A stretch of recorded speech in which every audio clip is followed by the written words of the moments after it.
Okay, we're gonna start out today by switching Lapras's item, since, well, I said I would switch it when it would be fully caught up. It's not caught up quite yet, but I'm gonna do it now because I want to send Crobat in the lead. Reason being that Lapras, after that we're going to be heading to a sea route, and Lapras is gonna dominate that place, so now would be the time to show Crobat a little love. In the last video, I mentioned Rumble 2, and now I sort of regret mentioning it, because it seems like every single time I talk about a spin-off, I always inevitably get that same question asked: do you have any intention of LPing this or that spin-off? And the answer never changes. It's always going to be no. Ranger. Well, Ranger is the easiest to explain. You try capturing Pokemon with a freaking mouse. Even with a stylus it can get tricky sometimes, but with a mouse? Holy crap, that would just be insane. A mystery dungeon is heavily reliant on the unlimited amount of optional missions in order to create replayability, and the worst part is that, well, I say they're optional, but they're almost mandatory in the sense that you're expected to do some of them, to even so much as be able to keep up in terms of levels of what when it comes to what you're going to be encountering in dungeons. So when you're done with a dungeon, usually when you tackle the next one right away, you always end up vastly under level because you're expected to do those optional missions in the meantime in order to strengthen yourself up.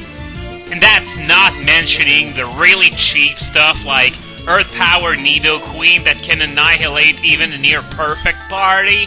So yeah, it's just not the kind of game that's very LPable in my opinion.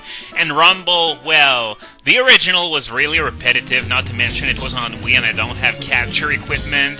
And as for the second one, it's on the 3DS, which, as far as I know right now, is impossible to emulate. So, yeah, things aren't looking good for that right now. And besides, I don't think the second game would be very LPable either. So, basically, this is the reason why I'm not going to bother doing any spin-offs, because, well, the rest of them, they suck. They all suck. So, yeah, not gonna bother with any spin-offs. When I say this is my last Pokemon LP, I really do mean it.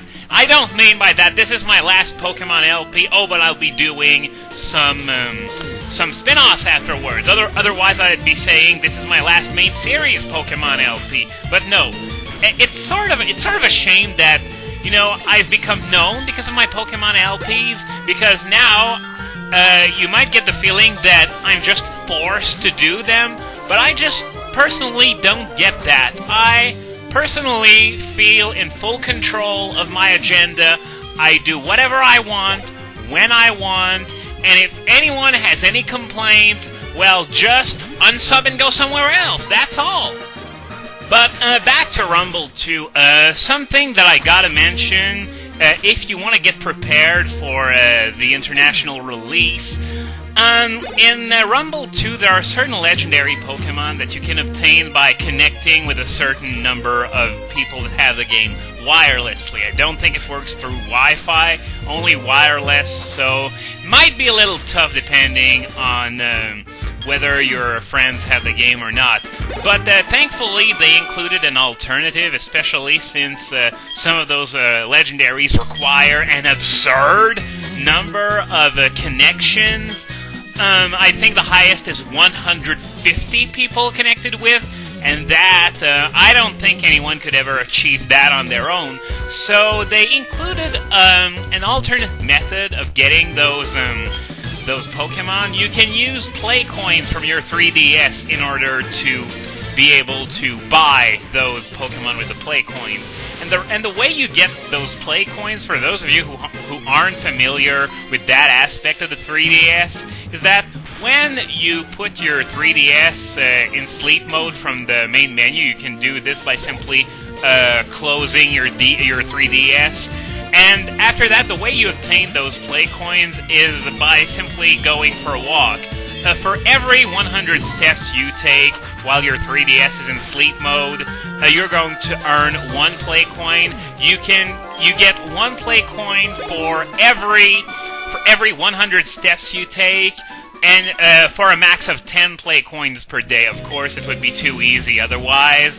And you can only have a max of 300 play coins at a time. So if you want to fill your 3DS up with play coins, now would be a good time to do so.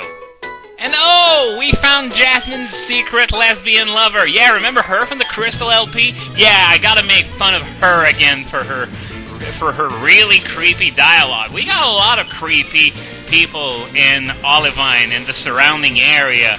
And you know, right now I'm thinking, what is it with 6 gym leaders and being so promiscuous? I mean, we got Jasmine's secret lesbian lover, we all know what's been going on between Byron and Mars, and the less said about Skyla, the better. But yeah, as far as the game goes, this part is really jerk if you have no idea what to do and you expect the dungeon to be somewhat similar to what it was in Generation 2. What you gotta do at this point is throw yourself off an open window, Geronimo! Yeah, this is basically the replacement for, you know those holes that were in the floor in Gold, Silver, Crystal? Yeah, this is pretty much a substitute for that. Yeah, except it looks a bit more dramatic, you know, throwing yourself off a window instead of just going down those conveniently placed holes. But that's just for this one part, because when we're gonna need to come back down from the top, that's what the elevator is for, instead of, you know, going down those holes. And you also get the benefit of being able to go back up a lot faster when you do have the secret potion. So, yeah, they actually made it a little more logical, though you still have to jump off an open window at some point, so I guess not totally.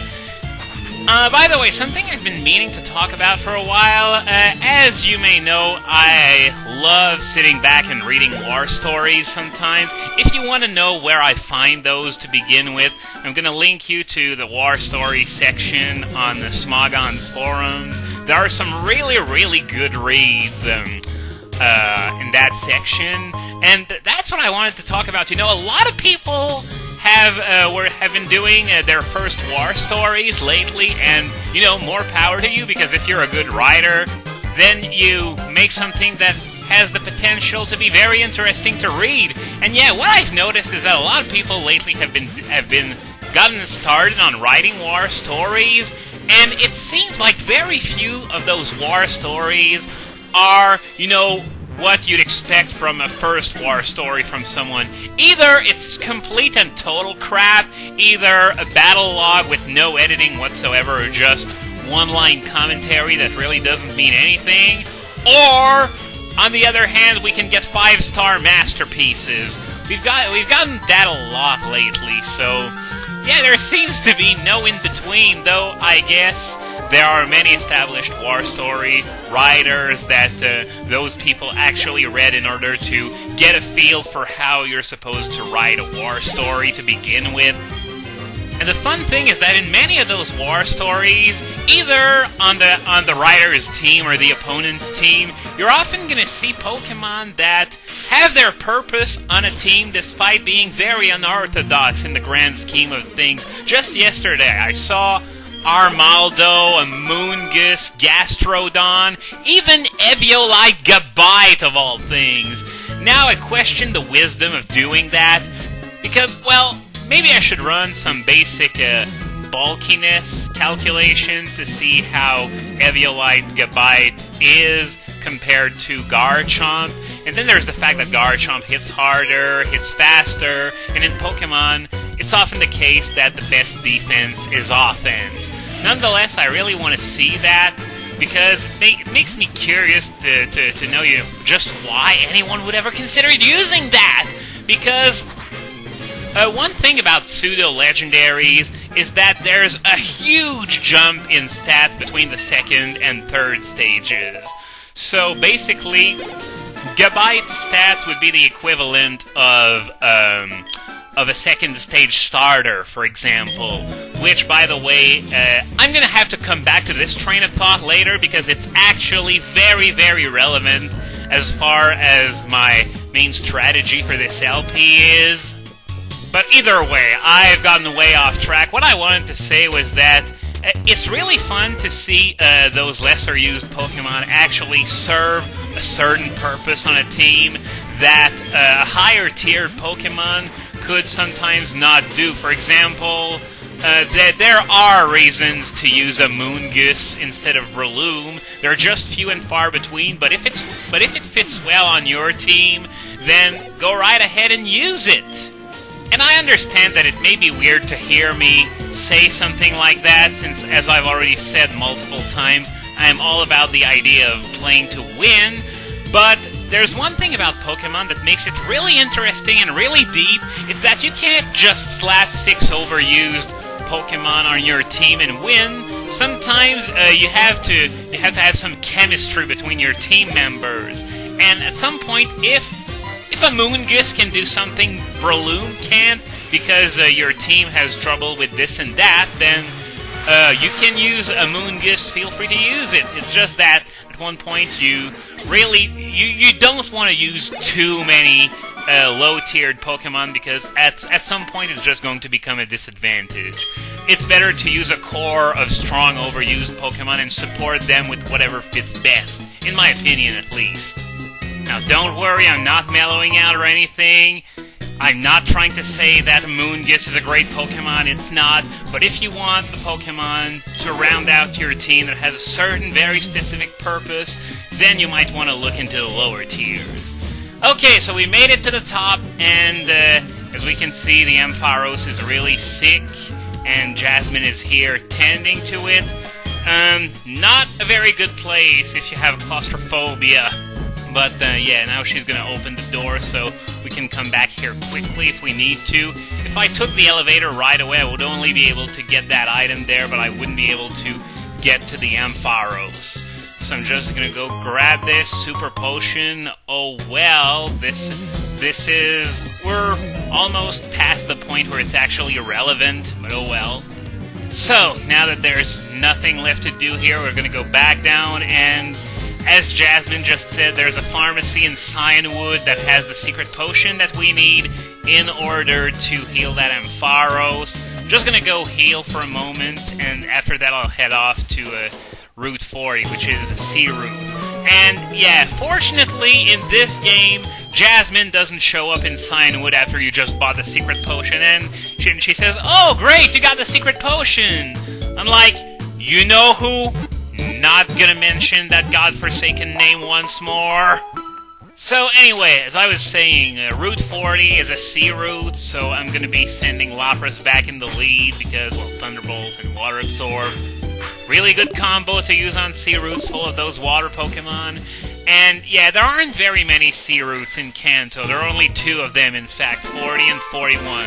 Though 41 has the Whirl Island, so we're gonna have to come back here to catch Lugia. And in this game, catching Lugia is actually mandatory if you want to go to Kanto at all. In the remakes, it was fully optional, but I guess they wanted to make Heart Gold and Soul Silver more like the modern games where you actually have to encounter your Uber mascot before going to fight the Elite Four, or after, in the case of Black and White, whatever. But yeah, only 2 sea routes in Johto, plus the 3 that are in Kanto, so we're not going to be spending too much time surfing. Like in Hoenn, still have those memories of that Emerald LP into my mind. Oh man, it took so long to clear all those sea routes. It was really absurd. I was totally over-leveled after that. Not that I am not over-leveled usually, but it was even worse then. Anyway, that's gonna be it for today. Next time on Pokemon Soul Silver, we're gonna head out to sea for good this time.